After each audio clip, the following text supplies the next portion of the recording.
8 psychology hacks that are actually effective. That's why you're here, right? Not only will you understand how to be in control of almost every situation by using some simple psychology, no one around you will even notice. It's almost like a hidden superpower, but it comes with a price.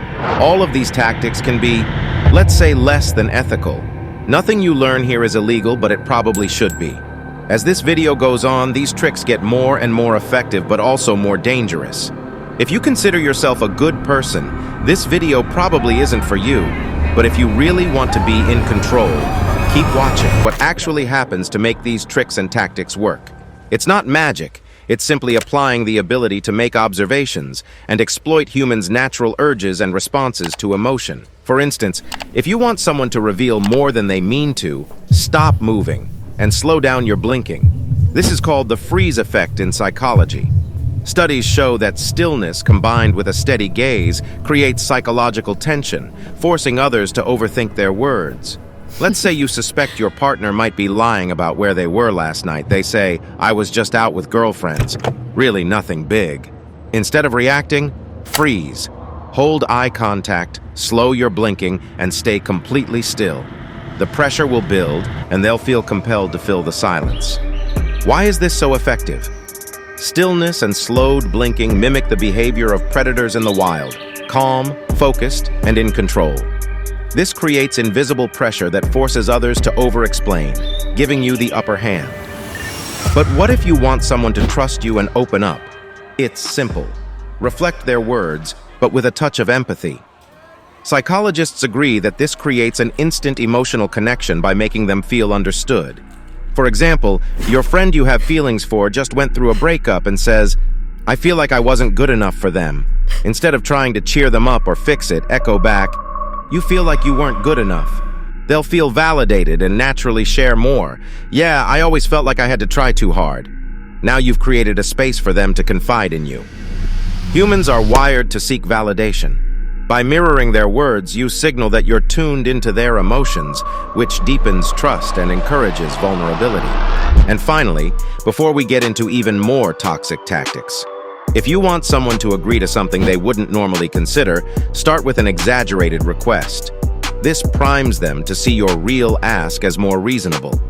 For instance, if you're trying to convince your partner to watch a movie you know they don't want to, jokingly say, "How about we watch a whole series instead?" When they laugh and refuse, follow up with, "Okay, just the one movie then?" Suddenly, your smaller request feels much more manageable in comparison. Why does it work? This tactic leverages the anchoring bias, where people use the first piece of information as a reference point. By starting big, you make your real request seem smaller and more acceptable. Now let's dive deeper. If you want to escape blame and flip the guilt onto someone else, deploy the mirror trap, a tactic that turns their accusations back on them, leaving them questioning their own actions instead of yours. Imagine your partner accuses you of being distant. Instead of getting defensive, pause, lock eyes with them, and calmly say, "That's interesting. I've actually been feeling the same way about you lately." Watch as they shift into overdrive, scrambling to justify themselves and completely abandoning their original accusation. Why does it work?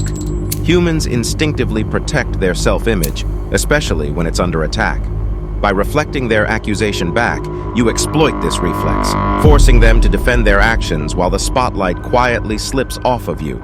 They're left rattled, and you're in control.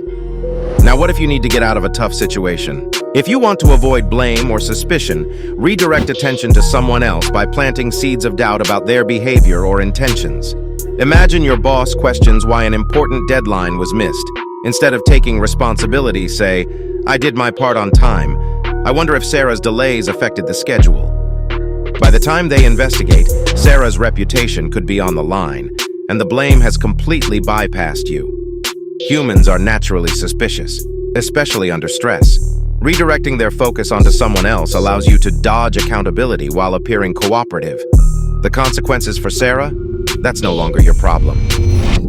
Now for the darkest tricks of all. If you thought the first 5 were toxic, you have barely scratched the surface. These specific tactics should never be used, can often include illegal activities, and are for educational purposes only. If any of this sounds familiar, you should be very worried. The next in our list is called the white knight method. This will make someone feel completely dependent on you. First, you need to create a problem for them, then fix it yourself. Imagine your girlfriend is on the verge of breaking up with you. Instead of trying to convince her to stay, you create a scenario where she feels unsafe without you. You call her from an untraceable number, acting like a stalker, leaving unsettling messages that make her question her safety. To heighten the fear, you slash her tires one night, ensuring she's stranded and vulnerable.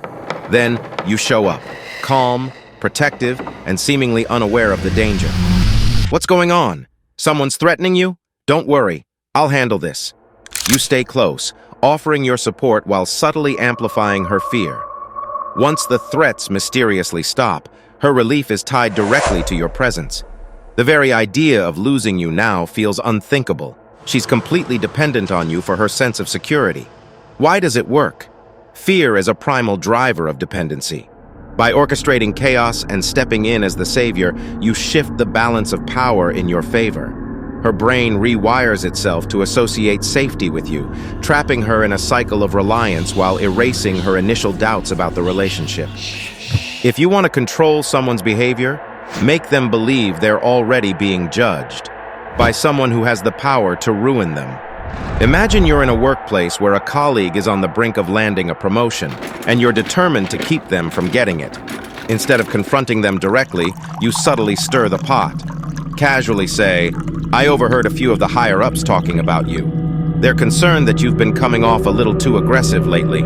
They said your attitude might not sit well with the team, and it's starting to raise red flags." Now, you've planted the seed that their reputation is already being questioned, but you don't stop there.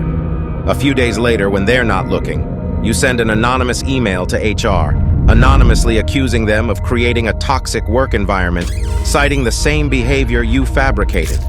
Suddenly, they're under investigation, their career in jeopardy, all because of a ghost story you created. Why does it work?